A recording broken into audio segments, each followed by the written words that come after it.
বন্ধুরা, চলে আসলাম রান্না বান্না নিয়ে। তোমরা সবাই কেমন আছো? আশা করি ভালো আছো, আমরাও ভালো আছি। তো আজকে হলো রবিবার আর রান্না করতে আমি চলে এসেছি। তো আজকে কি রান্না করব দেখো, তোমাদের সঙ্গে শেয়ার করছি। এই দেখো, এটাকে চিনতে পারছো কি? এটা হলো শুকনো মাছ, মানে চিংড়ি শুটকি মাছ। এই দেখো, এটা ভালো করে গরম জলে ধুয়ে নিয়েছি। আর এইটা তো নিশ্চয়ই অবশ্যই তোমরা চিনতেই পারছো না কেউ, এটা কি বলো তো? এটা হলো চাল কুমড়ো। তো চাল কুমড়ো এমনি তোমরা সবাই চেনো, কিন্তু এটা যেইভাবে করা রয়েছে তোমরা কেউ হয়তো বুঝতে পারবে না। তো এই দেখো, চাল কুমড়োটাকে আমি কিন্তু পিস পিস করে কুড়িয়ে নিয়েছি।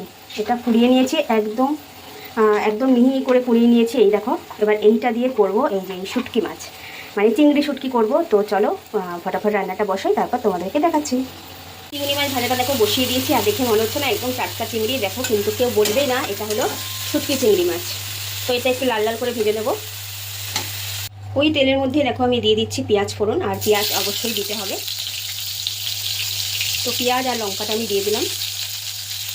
পেঁয়াজটা কিন্তু লাল লাল করে ভাজবো না, অল্প ভেজেই চাল কুমড়োটা দিয়ে দেবো। তারপর দেখো দিয়ে দিলাম আমি চাল কুমড়োটা। এবার এটা দিয়ে ভালো করে নাড়াচাড়া করে মিডিয়াম আঁচে কিন্তু রেখে দেবো। এবার দিয়ে দেবো লবণ আর হলুদ। এই দেখো, নাড়াচাড়া করতে করতে কিন্তু একদম শুকিয়ে গেছে। আর আমি ওপর থেকে দিয়ে দিলাম অল্প একটু মিষ্টি।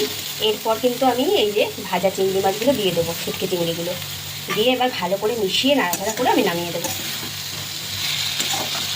এটা খেতে কিন্তু দারুণ লাগে, তোমরাও এভাবে একবার ট্রাই করে দেখতে পারো।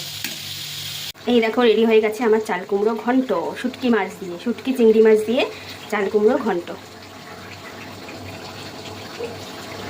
তো এই দেখো কেমন লাগছে দেখতে, কমেন্টে অবশ্যই জানাবে। তোমরাও এইভাবে একবার খেয়ে দেখবে, খেতে কিন্তু খুব সুন্দর লাগে।